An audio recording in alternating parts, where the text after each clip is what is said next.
നമസ്കാരം, മലയാളി വാർത്തയിലേക്ക് സ്വാഗതം. എടവണ്ണപ്പാറയിൽ +1 വിദ്യാർത്ഥിനിയെ ചാലിയാർ പുഴയിൽ മുങ്ങിമരിച്ച നിലയിൽ കണ്ടെത്തിയ സംഭവത്തിൽ കരാട്ടെ അധ്യാപകൻ സിദ്ദിഖ് അലി പിടിയിൽ. വാഴക്കാട് പോലീസാണ് ഇയാളെ അറസ്റ്റ് ചെയ്തത്. പോക്സോ നിയമപ്രകാരമായിരുന്നു അറസ്റ്റ്. തിങ്കളാഴ്ച രാത്രി 8:30യോടെയാണ് വീടിന് സമീപത്തെ പുഴയിൽ പെൺകുട്ടിയെ മരിച്ച നിലയിൽ കണ്ടെത്തിയത്. 6 മണി മുതൽ കാണാതായ പെൺകുട്ടിക്കായി ബന്ധുക്കളും നാട്ടുകാരും തിരച്ചിൽ നടത്തുന്നതിനിടെ പുഴയിൽ വീണുകിടക്കുന്ന നിലയിൽ കണ്ടെത്തുകയായിരുന്നു. സംഭവം നടന്ന ദിവസം അപരിചിതരായ 2 പേരെ കുട്ടിയെ കണ്ടെത്തിയ സ്ഥലത്തിന് സമീപം കണ്ടിരുന്നു. അയൽവാസികളിൽ ചിലർ അടുത്തേക്ക് ചെന്നപ്പോൾ മുഖം നൽകാതെ ബൈക്ക് ഓടിച്ചുപോയത് സംശയത്തിന് ആക്കം കൂട്ടുന്നതായും ബന്ധുക്കളുടെ പരാതി ചൂണ്ടിക്കാട്ടി. പഠനത്തിൽ മിടുക്കിയായിരുന്ന കുട്ടി കരാട്ടയിൽ ബ്ലാക്ക് ബെൽറ്റ് നേടിയിട്ടുണ്ട്. പാഠ്യേതര വിഷയങ്ങളും സജീവമായിരുന്നു.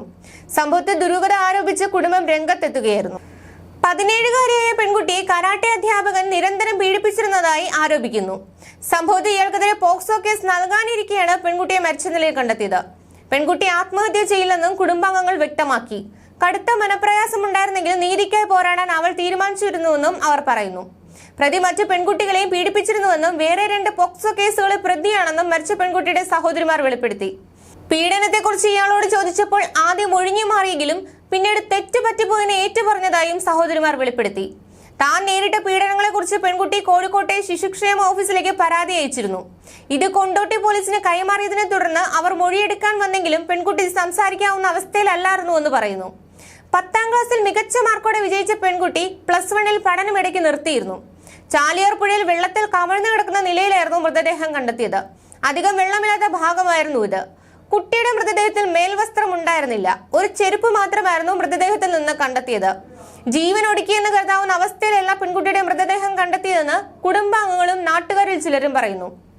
അവളെ ഇത്രയും പിടിച്ചു കുലുക്കിയ സംഭവം നടക്കുന്നത് ഇക്കഴിഞ്ഞ സെപ്റ്റംബർ 15-ാം തീയതിയാണ്. അന്ന് കരാട്ടെ പഠിപ്പിക്കുന്ന സാറിനെ ഞങ്ങൾ കാണാൻ പോയപ്പോൾ അയാൾ അവളെ ശാരീരികമായി പീഡിപ്പിക്കുകയായിരുന്നു. ആ സംഭവത്തിന് ശേഷം അവൾ വളരെ വിഷമത്തിലായിരുന്നു. കഴിഞ്ഞ 3 വർഷത്തോളമായി ഇയാൾ അവളെ ലൈംഗികമായി പീഡിപ്പിക്കുന്നുണ്ടെന്ന് അത് കഴിഞ്ഞാണ് ഞങ്ങൾ അറിയുന്നത്. ഇവളെ മാത്രമല്ല, കരാട്ടെ പഠിക്കാൻ വന്നിരുന്ന എല്ലാ പെൺകുട്ടികളെയും ഇയാൾ ലൈംഗികമായി ചൂഷണം ചെയ്തിരുന്നു. കരാട്ടയുടെ പാഠങ്ങളാണെന്ന് വിശ്വസിപ്പിച്ച് ഇയാൾ പല ആഭാസങ്ങളും നടത്തിയിരുന്നതായി ഇവളിലൂടെയാണ് ഞങ്ങൾ അറിയുന്നത്. പിന്നീട് ഞങ്ങൾ അന്വേഷിച്ചപ്പോഴാണ് ഇയാൾക്കെതിരെ നിലവിൽ 2 പോക്സോ കേസുകൾ ഉള്ളതായി അറിഞ്ഞത്. കരാട്ടെ ക്ലാസ്സിൽ ചേർന്ന സമയത്ത് തന്നെ ഇയാൾ ചില കാര്യങ്ങൾ പറയും. ഞാൻ നിങ്ങളെ ഗുരുവും ദൈവമാണെന്നും നിങ്ങളുടെ ശരീരവും മനസ്സും ഗുരുവിന്റെ തൃപ്തിക്കായിട്ടുള്ളതാണെന്നും ഇയാൾ പറഞ്ഞു വിശ്വസിപ്പിക്കും. നിങ്ങളുടെ നെഞ്ചത്ത് കൈവച്ചാലാണ് ഗുരുവിന് നിങ്ങളെ അറിയാൻ കഴിയുക. നിങ്ങളെ പൂർണ്ണമായും ഗുരുവിന് സമർപ്പിക്കണമെന്നും ആവശ്യപ്പെടും. ഗുരുവിലൂടെ മാത്രമേ നിങ്ങൾക്ക് വിജയമുള്ളൂ എന്നും പറഞ്ഞു വിശ്വസിപ്പിക്കും. എന്നിട്ട് നിങ്ങൾ ഇനി ആരുടേതാണെന്ന് ഇയാൾ ചോദിക്കും. മാഷിന്റേതാണ് എന്ന് കുട്ടികൾ ഒന്നടങ്കം പറയും. ഇയാളുടെ ക്ലാസ്സിലുള്ള മുതിർന്ന കുട്ടികൾ ഇങ്ങനെ പറഞ്ഞാണ് പുതുതായി എത്തുന്ന കുട്ടികൾ കേൾക്കുന്നത്.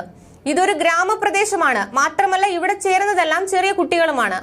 ഇവൾ തന്നെ 8ാം ക്ലാസ്സിൽ പഠിക്കുന്ന സമയത്താണ് കരാട്ടയ്ക്ക് ചേരുന്നത്. താൻ നല്ലൊരു വ്യക്തിയാണെന്നും ചെയ്യുന്ന കാര്യങ്ങളെല്ലാം വിദ്യാർത്ഥികളുടെ ഗുണത്തിന് വേണ്ടിയുള്ളതാണെന്നും ഒരു ഇമേജ് ഇയാൾ സൃഷ്ടിക്കും. പെൺകുട്ടികളുടെ ദേഹത്ത് തൊടുമ്പോൾ തന്നെ അത് മോശമല്ല എന്ന് പറഞ്ഞ് വിശ്വസിപ്പിച്ചിരുന്നു.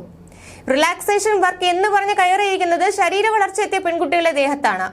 അവരുടെ മുൻഭാഗത്തും പിൻഭാഗത്തും ഇയാൾ കയറി കിടക്കാറുണ്ട്, തലോടാറുണ്ട്, ചുണ്ടുകളിൽ പരസ്യമായി ഉമ്മ വയ്ക്കാറുണ്ട്.